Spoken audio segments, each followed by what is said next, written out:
अगला प्रोडक्ट है grow magic advance. Grow magic advance ये नैनो टेक्नोलॉजी बेस्ड जस्मोनेट बेस्ड ये प्रोडक्ट हमने बनाया है। नैनो टेक्नोलॉजी इंडिया में भारतवर्ष में सबसे पहले nano technology based product agriculture के लिए बनाने वाली सबसे पहली कंपनी यमाई लाइफस्टाइल। एक बार यमाई लाइफस्टाइल को हम नमस्कार तो कर ही सकते हैं, जिसने ये वाला प्रोडक्ट सबसे पहले आप सब किसान भाइयों के लिए या फिर आप सब दोस्तों के लिए ये बनाया है। नैनो टेक्नोलॉजी क्या होता है? कम मात्रा में लगने वाली दवाई, बट इसका रिजल्ट 100% और सबसे ज्यादा आपको मिलता है। ग्रो मैजिक एडवांस को आप किस तरीके से देख सकते हैं? ग्रो मैजिक एडवांस एक ऐसा प्रोडक्ट है जो आपको जड़ों की डेवलपमेंट, शुरुआती अवस्था में आपका पौधों का डेवलपमेंट, पत्तों की संख्या बढ़ाएगा, ब्रांचेस की संख्या बढ़ाएगा, फूलों की संख्या आपके पौधों के ऊपर बढ़ाएगा,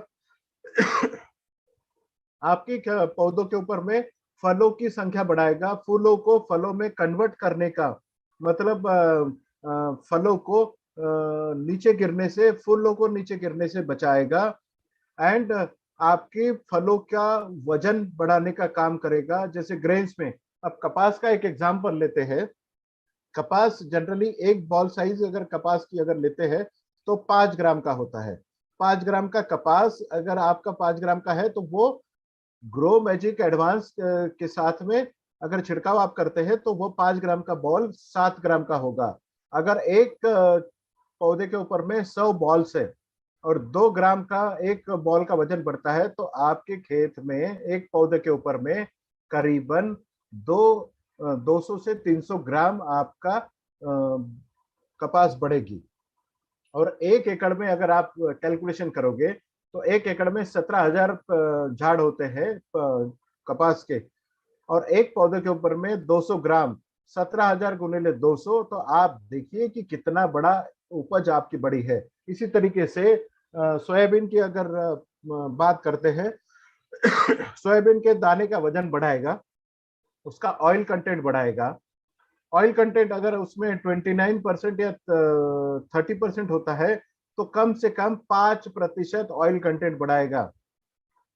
पीनट्स में भी इसी तरीके से काम करेगा, मेंथा में भी इस तरीके से काम करेगा, शुगर केन में शुगर कंटेंट बढ़ाने का काम करेगा। आपके अनार के खेती वाले अगर कुछ लोग होंगे तो अनार में उसकी कलर बढ़ाएगा, लस्टर बढ़ाएगा, उसका फ्लावरिंग बढ़ाएगा, और ये सब कुछ आपको ग्रो मैजिक करेगा। इसका इस्तेमाल कब कब करना है? अगर ग्रो मैजिक एडवांस शुरुआती अवस्था में बेसल डोज के साथ में आप अगर इस्तेमाल करते हैं, मतलब शुरुआती अवस्था में जब बीज लगवाते हैं उस समय जो फर्टिलाइजर डाला जाता है वो फर्टिलाइजर के साथ में अगर आप ग्रो मैजिक एडवांस डालते हैं तो आपको फर्टिलाइजर का डोज आधा करना पड़ेगा। इसका मतलब फर्टिलाइजर का इफिशियंसी को बढ़ाने का काम ग्रो मैजिक करता है। मतलब अगर 2 बोरिया यूरिया अगर आप डाल रहे हैं तो 1 बोरी यूरिया के साथ में ग्रो मैजिक एडवांस डालें तो आपका फर्टिलाइजर का खर्चा जो है वह आधा करने का काम ग्रो मैजिक एडवांस करता है। यह हो गया जमीन से जाने वाला। पहला स्प्रे आपको कब करना है? पहला छिड़काव पौधों के ऊपर में छिड़काव कब करना है?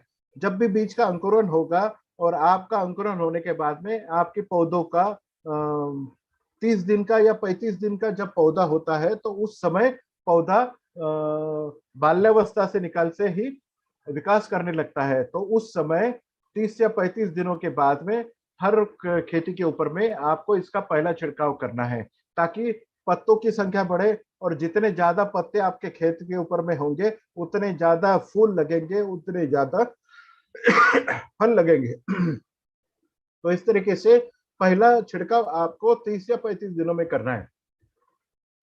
दूसरा छिड़काव जब आपके पौधों के ऊपर में फूल या फलों की मात्रा लगती है या शुरुआत हो जाती है, उस समय आपको दूसरा छिड़काव करना है। मतलब एक खेती में एक बार आपको खाद के साथ में जमीन से डालना है और 2 बार आपको इसको छिड़काव करना है। बट कपास की खेती में आपको इसको कब इस्तेमाल करना है, या फिर जो खेती 5 या 6 महीने की होती है उस समय जब भी फूल आपको चाहिए उस समय ये आपको ग्रो मैजिक एडवांस डालना है। अगर बारिश बहुत ज्यादा हो रही है तब भी आपको ग्रो मैजिक का इस्तेमाल करना है, ताकि खेत में पानी बैठ के आपके खेतों का नुकसान ना हो, क्योंकि स्ट्रेस मैनेजमेंट का काम भी ये ग्रो मैजिक एडवांस करता है। और अगर बारिश कम भी हो तो अगर इसका छिड़काव करते हैं तो आपका खेत 15 से 20 दिन तक कम से कम बचा रह सकता है। कम पानी में भी ये अच्छी खासी उपज देने का काम कर सकता है। ऑयल सीड क्रॉप में आपको इसको इस्तेमाल डेफिनेटली करना है, क्योंकि ये ऑयल कंटेंट बढ़ाता है। वेजिटेबल में क्या फर्क पड़ता है? जो टमाटर मार्केटेबल साइज में आप तोड़ते हो, उस टोमेटो जो 80 ग्राम का होता है वही साइज उसकी वही रहेगी, बट उसका वजन जो है 80 ग्राम से बढ़ के 110 ग्राम होगा। अगर एक टमाटर का वजन 30 ग्राम से बढ़ता है तो आप यकीन मानिए एक पौधे के ऊपर में 17 किलो टमाटर निकलते हैं। वही 17 किलो टमाटर आपको 25 से 30 किलो का उपज दे सकता है। मतलब आपकी उपज कम से कम ग्रो मैजिक एडवांस के साथ में 20% से लेके 50% तक आप इसकी उपज बढ़ा सकते हैं। सोयाबीन की खेती में बहुत बार अगर बारिश आती रहे तो कभी कभी फूल नहीं लगते हैं। सोयाबीन की खेती वाले ध्यान दें, जब भी अगर बारिश के दिनों में अगर बारिश कंटिन्यू रहे तो उसके ऊपर में फूल नहीं लगते। आपकी खेती में अगर फूल नहीं लगेंगे तो फल डेफिनेटली नहीं लगेंगे, आपका नुकसान हो जाता है। तो आप इसे कहते हो कि ये स्टेराइल है, इसमें मादा फूल नहीं लगेंगे। जब भी आपको ऐसा लगे कि आपका खेत में फूल नहीं आ रहे, उस समय भी आप ग्रो मैजिक एडवांस का अगर इस्तेमाल करते हैं तो बहुत बड़ी पैमाने पे आपके खेतों के ऊपर में फूल लगना चालू हो जाता है। या आप एक प्रकार से इसे एग्रीकल्चर का नैनीफाइव बोला जा सकता है, ग्रो मैजिक एडवांस।